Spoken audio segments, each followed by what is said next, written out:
Labą dieną. Šiuo metu yra 2024 metų birželio 19 diena, 15 valanda.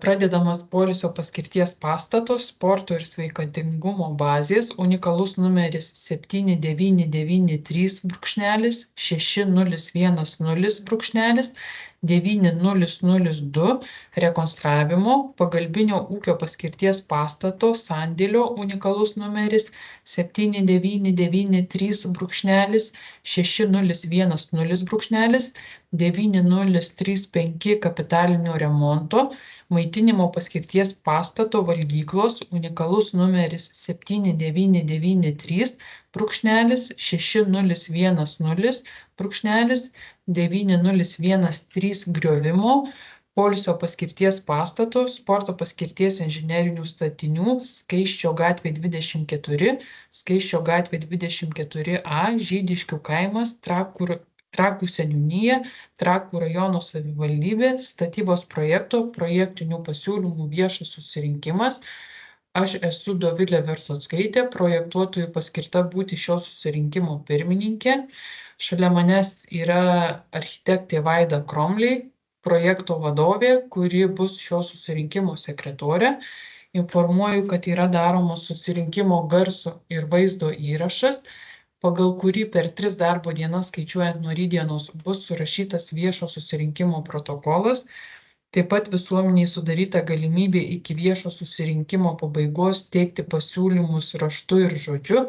Savo pasiūlymus raštu visuomenė gali siųsti skelbimuose nurodytų elektroninio pašto adresu projekto vadoviai Vaidai. Taip pat visuomenė gali užduoti klausimus ir teikti pasiūlymus prisijungus prie susirinkimo transliacijos, rašyti savo klausimus ir pasiūlymus susirinkimo transliacijos lange arba užduoti klausimus ir teikti pasiūlymus žodžiu įsijungus transliacijos mikrofoną. Informuojame, kad šiuo metu prie susirinkimo yra prisijungę tik tai projektuotojai ir statytojo atstovai.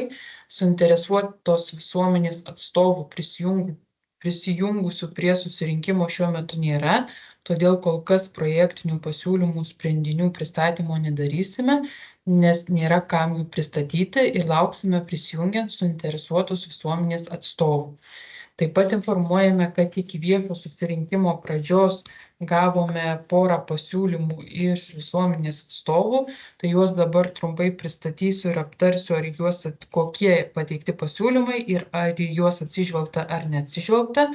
Tai pirmasis pasiūlymas, klausimas iš fizinio asmens. Esame jūsų kaimynai gyvenantys Skaisčio gatvė 26. Pastebėjome, kad jūsų laisvalaikio centro projektas pasikeitė ir jis nebėra skirtas vaikų buriavimo pamokoms. Ar galėtumėte mums daugiau papasakoti apie šį naują projektą? Kartu su kitais Žydiškių kaimų gyventojais nerimaujama dėl galimo triukšmo, kurį gali sukelti jūsų nauja veikla. Tai atsakydami į šią pastabą paaiškiname. Tai minutę kažkas matau jungiasi. Taip, jungiasi pasiūlymus pateikęs asmuo kaip tik. Labą dieną. Tai šį pateiktą pasiūlymą, klausimą atsakome, kad esami žemės sklype pastatai lieka tos pačios paskirties ir žemės sklypuose yra numatomi buriuojančių vaikų mokymų užsiėmimai. Taip pat dėl galimo triukšmo norime pasakyti, kad triukšmas, koks tik tai galės kilti, jis bus leistinumo ribose ir bus dienos metu vykstant užsiėmimams. Nakties metu jokia veikla žemės sklypuose nenumatoma projektuojamuose pastatuose ir galimo triukšmo nakties metu tikrai neturėtų kilti ir gretimų pastatų ir žemės sklypų jokie interesai ir teisės dėl žemės sklypuose numatomos veiklos nebus pažeisti.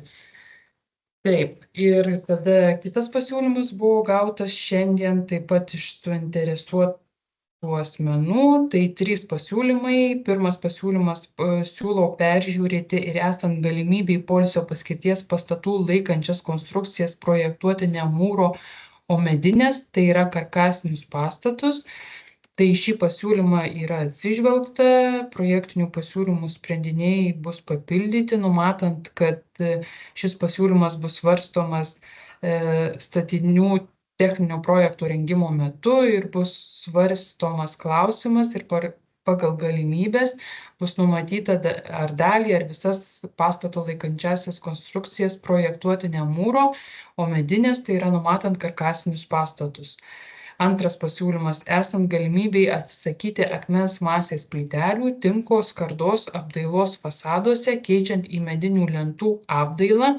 Tai šį pasiūlymą taip pat yra atsižvelgta. Šis klausimas bus sprendžiamas vėlesnėje stadijoje statinių techninio projekto rengimo metu ir esant galimybei bus atsisakyta akmens masės plytelių tinko, skardos, apdailos fasaduose, keičiant į medinių lentų apdailą ar dalyje pastatų, ar visuose pastatuose.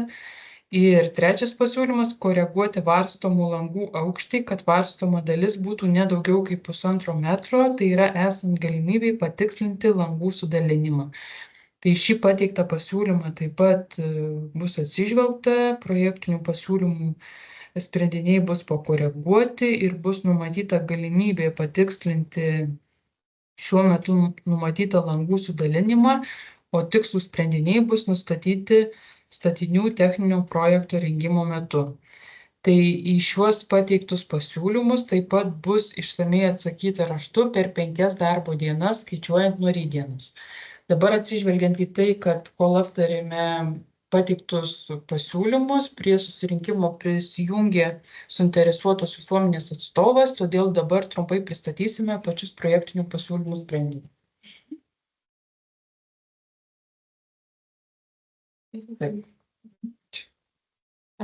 Sveiki dar kartą visi. Noriu trumpai perbėgti per viešinamus projektinius pasiūlymus ir trumpai aptarti, ką mes čia projektuojam. Žemės sklypas yra prie vandens, žemės sklypo naudojimo būdas yra rekreacinis, todėl projekto sprendinys yra projektuojami poilsio pastatai ir rekonstruojami sklype esantis pastatas bei remontuojamas pastatas. Veikla numatoma vaikų buriavimo mokykla, veikla nesikeičia, projektiniai pasiūlymai keičiasi tik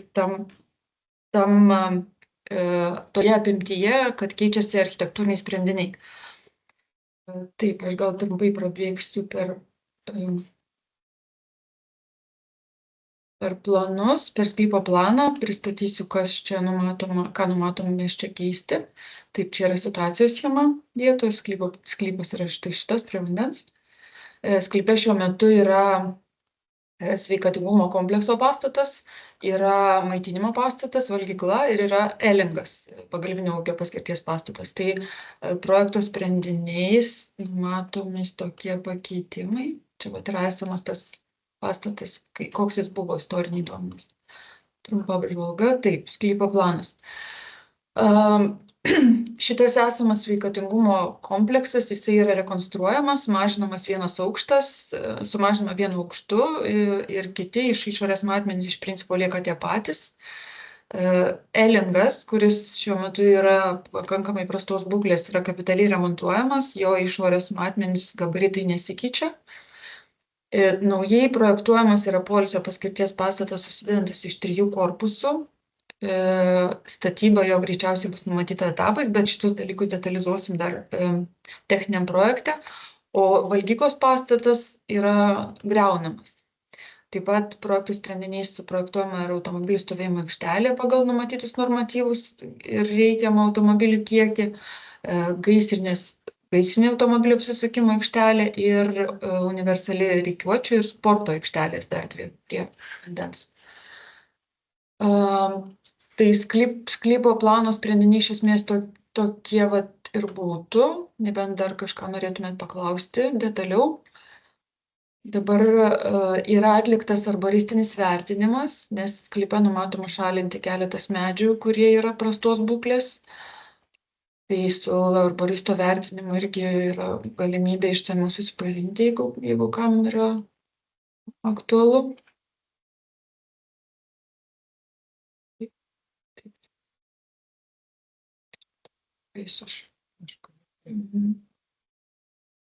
Gerai. Prabėgam medžius. Taip, dabar prieinam prie planinės struktūros, tai čia turim tą patį pirmą pastatą, kuris yra rekonstruojamas.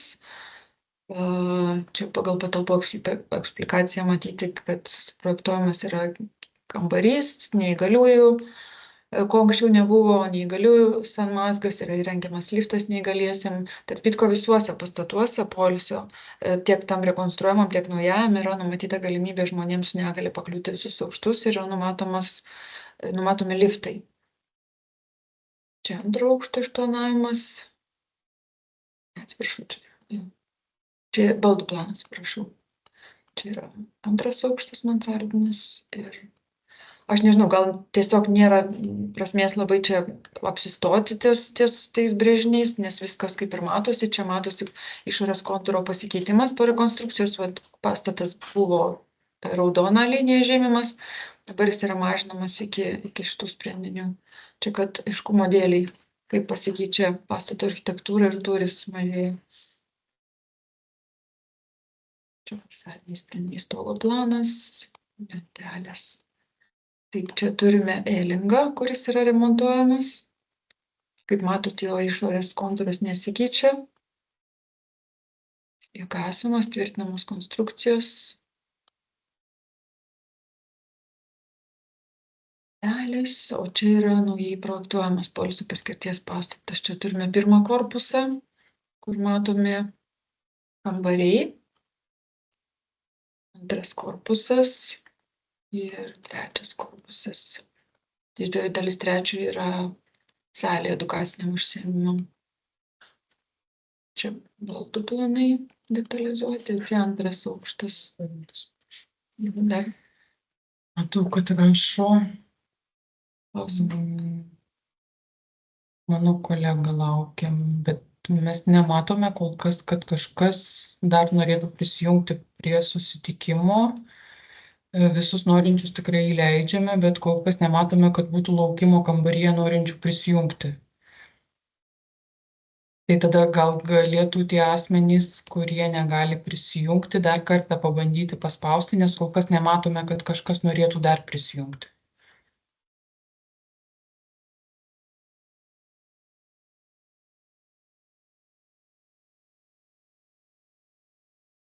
Taip, čia toliau detalizuota yra atskirai baldų išdėstymas ir pjūviai to naujo pastato, kuris susidės iš tų 3 korpusų. Tai vat matot, jo proporcijos, gabaritai, fasadiniai sprendiniai. Gal aš čia labai neapsistosiu prie jų. Viskas matosi.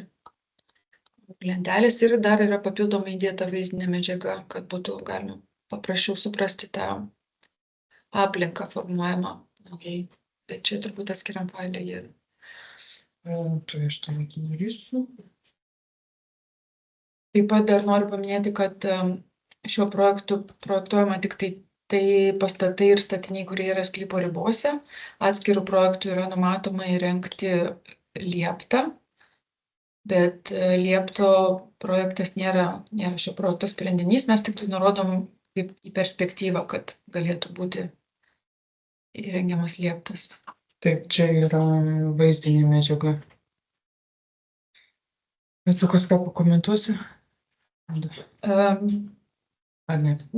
Gal net nežinau, nebent čia projekto vizualizacijos, kurios taip pat buvo paviešintos visuomeniai savivaldybės puslapyje. Ir stendą buvo įdėta. Taip pat dar pridurčiau gal, kad visuomenėje apie parengtus projektinius pasiūlymus buvo informuota paviešinus Trakų rajono savivaldybės puslapyje skelbimą su pačiais projektiniais pasiūlymais. Buvo išsiųsti registruoti laiškai kaimyninių žemės sklypų valytojams ir naudotojams ir taip pat prie projektuojamų pastatų teritorijos buvo pastatytas informacinis stendas. Tai viskas, ar ne? Taip, turbūt taip. Taip, tai dabar projektinius pasiūlymus pristatėme, aptarėme iki viešų susirinkimų raštu visuomenės pateiktus pasiūlymus. Dabar matome, kad yra prie susirinkimo prisijungęs vienas iš pasiūlymų teikėjų, tai prašome Ar turite dar kažkokių klausimų ar pasiūlymų? Prašome įsijungti transliacijos mikrofoną ir mes jūsų klausome. Taip, matau, dar kažkas jungiasi. Taip.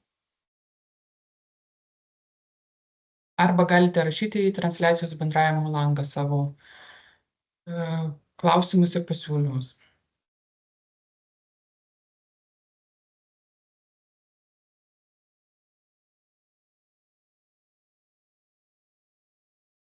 Taip, tai matome, kad dar prisijungė. Taip pat. Taip. Tai sveiki, jo. Prisijungiu. Sveiki. Sveiki. Čia jau laikas klausimam. Taip. Jo, tai visų pirma norėčiau pasiklausti dabar bendrai apie paskirtį viso pastato. Tai kokia čia ta paskirtis yra numatoma? Ar čia viešbutis, ar čia tiesiog nuomojama salė kažkokia, ar tiesiog gyvenamasis pastatas, kas čia tokio bus? Ne, čia yra poilsio paskirties pastatas, kuriame numatoma, kaip ir visam sklype, numatoma vaikų buriavimo mokykla. Tai daugiau galbūt, jeigu taip liaudiškai tariant, kažkas panašiau į stovyklą. Bet tikrai ne gyvenamasis ir ne viešbutis. Supratau, tai čia nebus kažkokia tai vakarėlių vieta, taip sakant, kad mums tiesiog čia irgi kaip kaimynam tikėtis kažkokių triukšmų savaitgaliais, vakarais, nežinau, taip sakant, koncertai, baliai, tralivaliai. Ne, čia veikla pagal užduotį iš užsakovo yra, kad turi būti suprojektuota, kaip sakyti, sveikatingumo bazė vaikam, vaikų užsiėmimam edukaciniam. Tai kažkokia pobūvių salės ar panašiai čia nenumatoma. O šiaip pagal projektą aš mačiau, kad ten bent jau yra kažkokia tokia vieta kaip pobūvių salė, atrodo. Kas tai per salė? Ten yra edukaciniam užsiėmimam vesti vaikam didesnė salė, kad jeigu pastebėtų, kambarių yra pakankamai nemažai, tai kad visi vienoj vietoj galėtų kažkur susirinkti ir vesti tos edukacinius užsiėmimus. Dėl to numatyti yra didesnė erdvė, kur galėtų susiburti visi kartu. Supratau, tai realiai užsakovas užtikrina, kad nebus kažkokių ten triukšmų vakarais, savaitgaliais ir panašiai. Mes pagal užduotį taip turim tokį patikinimą, kad tai yra labai specifinio pobūdžio, tai yra būtent edukacijai ir vaikų lavinimui skirta veikla. Supratau. Gerai, kitas klausimėlis dabar apie statybas bendrai. Kokie būtent būtų užsakovo įsipareigojimai dėl pačių statybų, kaip tos pačios statybos vyktų, ar čia bus kažkokie triukšmingi darbai, netriukšmingi. Tiesiog irgi norėtume kažkaip turėti kažkokį tai užtikrinimą, kad visiems tenas yra tokia ganėtinai rami vieta. Ir tiesiog norisi visą laiką, taip sakant, gyventi ramybėje, tai tiesiog, kad kaip būtų užtikrinama tas, taip sakant, statybų laikotarpis, kad nebūtų generuojamas triukšmas. Na, sunku pasakyti, kokį statybos būdą pasirinks užsakovas. Šiai dienai dar mes negalim konkrečiai atsakyti, bet manau, kad vis tiek statybos vyks tik tai darbo metu, nevyks savaitgaliais, poilsio dienom. Bus tam tikros valandos, o kažkoks tai ten minimalus triukšmas, tai jisai yra neišvengiamas statybų procese. Bet čia nėra toks objektas, tarkim, nėra kažkoks daugiabutis arba ypatingai sudėtingų konstrukcijų statinys, kad būtų kažkokie mechanizmai, kurie keltų į, žinot, kažkokius ar didelės dulkės, ar nežinau, ar virpesius grunto, ar dar kažką, tokių, kad nes matot, jie pakankamai nedideli tie nameliai yra. Tai manau, kad kažko tokio labai baisaus, kad trikdytų ramybę žmonių, tikrai neturėtų būti. Supratau. Gerai. Tada kitas daugiau, kas liečia architektūrą, taip sakant, irgi pačio pastato architektūra irgi matosi, taip sakant, irgi ganėtinai išdirbta, bet jinai irgi labai skiriasi nuo tų tradicinių, taip sakant, trakų namelių, kas yra pastatyta. Ir kaip būtent tiesiog visą tai susilies ir į bendrą,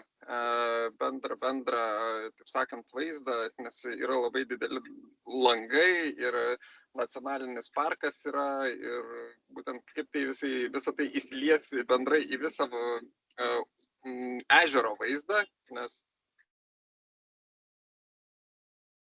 Nu, čia suprantat, jau vertinamasis dalykas yra, bet projektas buvo rengiamas atsižvelgiant į parko reikalavimus ir nėra išlipta iš jų reguliuojamų ribų. Tai yra ir medžiagiškumas, ir pastatų tūriai, ir pastatų aukščiai yra pagal saugomų teritorijų reikalavimus. Pačiuose trakuose ta architektūra yra galbūt jinai kiek kitokia, bet vėlgi, nereikia maišyti laikotarpio, kas buvo pastatyta trakuose, tie seni nameliai ir kas yra nauja. Tai taip pat trakai, aš kiek žinau, yra urbanistinis draustinis, ten ta statybų architektūra pati yra labai griežtai reguliuojama.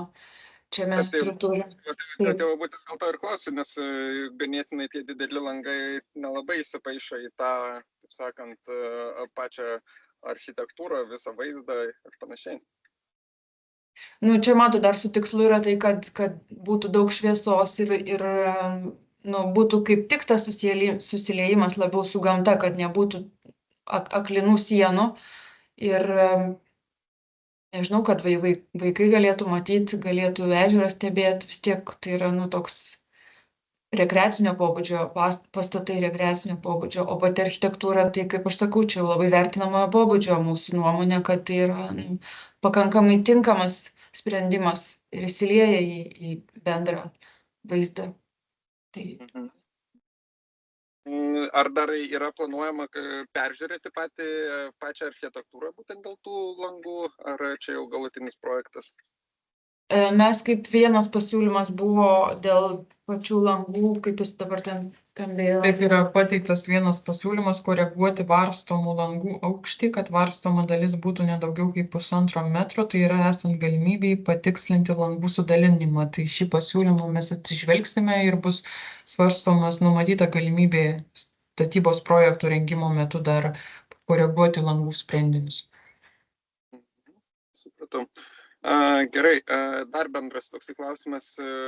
Šiaip teritorija, net nežinau, kiek jūs žinot, nežinot, bet būtent dabartinė teritorija, tai jinai yra ganėtinai populiari vietinių gyventojų. Tenas vaikai, šeimos eina maudytis, toksai yra kaip atviras paplūdimys, taip sakant. Ar tas atviras paplūdimys tai išliks? Ar teritorija bus kažkaip aptverta, bus ribojamas priėjimas prie ežero? Aptvėrimo mes nenumatom, bent jau projekte tai nenumatom, o atviras priėjimas tiek, kiek jisai yra privalomas pagal vandens telkinių apsaugos juostą, jo pagal teisės aktų reikalavimus, jisai bus atviras, viešas, jis nebus kažkaip apribotas judėjimas. Tai iš esmės nebus kažkokių tie apribojimų, kad negalėtume tenas prieiti prie ežero. Mes pagal teisės aktus negalim užtverti praėjimo prie vandens telkinio. Tai manau, kad viskas bus gerai. Kol kas nenumatomas aptverimas. Jo, nieks nenumatyta aptverti. Dar vienas iš tokių paskutinių klausimų, dabar bendrai apie pačią komunikaciją, taip sakant, infrastruktūrą, taip sakant, iki šios jūsų numatomos vietos. Klausimas toksai dėl eismo, taip sakant, koks intensyvus eismas tenas planuojamas į šią vietą, kuriuo maždaug metu ir dėl pačio kelio, taip sakant, nes irgi kelias ganėtinai yra prastos kokybės, galbūt yra įmanoma taip susiderinti, jog užsakovas būtų įpareigotas kažkiek tai ir pagerinti kelio kokybę, kadangi visiems čia bus tokia kaip ir didesnio pravažiuojamumo, taip sakant, objektas, į kurį pastoviai važiuos žmonės, vaikai, šeimos, tai galbūt įmanoma kažkaip taip paderinti, kad būtų pagerinta ir kelio kokybė iki pačių Žydiškių. Čia aš manau, šitą klausimą spręs savivaldybė, kai jau bus techninis projektas rengiamas, nes šiai minutei mes kol kas neturim nei prisijungimo sąlygų, ir projektas yra atliekamas tik tai sklypo ribose, tai koks bus reikalavimas iš savivaldybės dėl infrastruktūros, tas paaiškės vėliau, nes mes, dabar negalim nieko projektuoti ne savo žemėje, tai reiškia, ta atkarpa, kuri skiria gatvę nuo sklypo, jinai yra, mums nepriklauso ir kol kas mes ten kažkokių sprendinių negalim numatyti. Tai visi šitie dalykai bus jau paskui sprendžiant, kai jau turėsim visas sąlygas išsiėmę iš savivaldybės. Nes čia miestas, rajonas spręs šitus dalykus. Kiek mes turim prisidėti ir kiek infrastruktūros statytojas turi rengti. Veikla šitam objekte numatoma tik tais vasaros laikotarpiu, žiemos laikotarpiu ar visus metus? Šito, žinokit, dėl sezoniškumo negaliu pasakyti tiksliai, bet bent jau mes projektuojam šiltus pastatus. Tai, ta prasme, jie šilti bus, tai manau, kad ta veikla galės vykti kiaurus metus.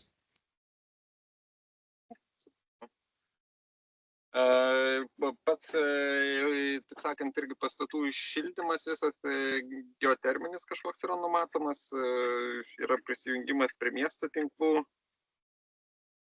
Geoterminis bus, nes čia, kiek mano žiniom, nėra kažkokių komunikacijų netoli. Bet to kitas variantas tai tik tai dujos, tai dujų ten nėra irgi aplinkų. Supratau. Rodo, žinokit, viskas iš mano pusės klausimų. Gerai, ačiū. Gerai, ačiū labai. Ar kitas prisijungęs asmuo turės klausimų ar pasiūlymų?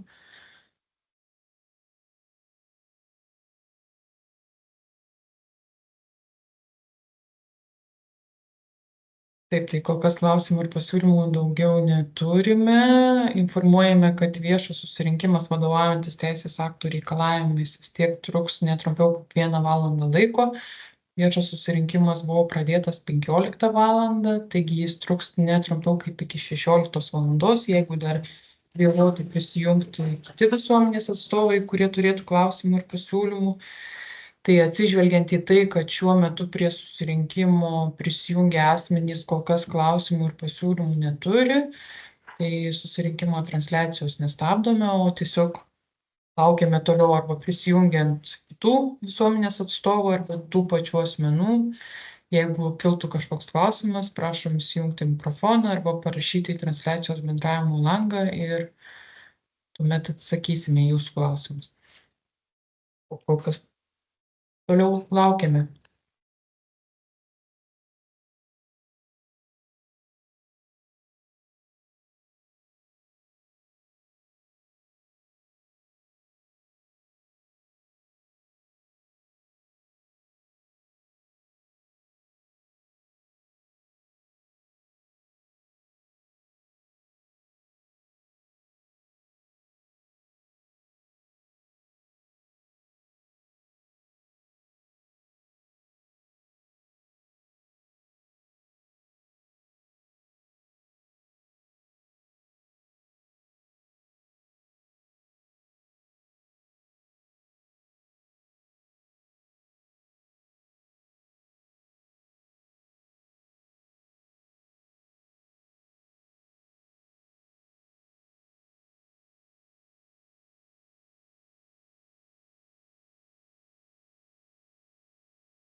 Taip, tai šiuo metu yra 16 valanda, projektinių pasiūlymų viešas susirinkimas buvo pradėtas 15 valandą. Viešo susirinkimo metu buvo pristatyti projektinių pasiūlymų sprendiniai, pristatyti aptarti visuomenės raštu iki viešo susirinkimo pradžios pateikti pasiūlymai raštu ir atsakyta į viešo susirinkimo dalyvių klausimus. Buvo užduotas vienas klausimas dėl pastatų apšildymo, tai mes dar pasitikslinome su statytoju ir norime šiek tiek patikslinti atsakymą. Jo, pasitikslinom, kad šildymas bus ne geoterminis, kaip aš minėjau, bet bus elektra ir šilumos siurbliais oras numatoma šildymas. Taip, tai atsižvelgiant į tai, kad susirinkimas jau trunka netrumpiau kaip 1 valandą laiko, šiuo metu prie susirinkimo transliacijos nėra prisijungusių suinteresuotus visuomenės atstovų, kurie turėtų klausimų ar pasiūlymų. Tai laikome, kad susirinkimas yra įvykęs ir skelbiu susirinkimą baigtu. Ačiū.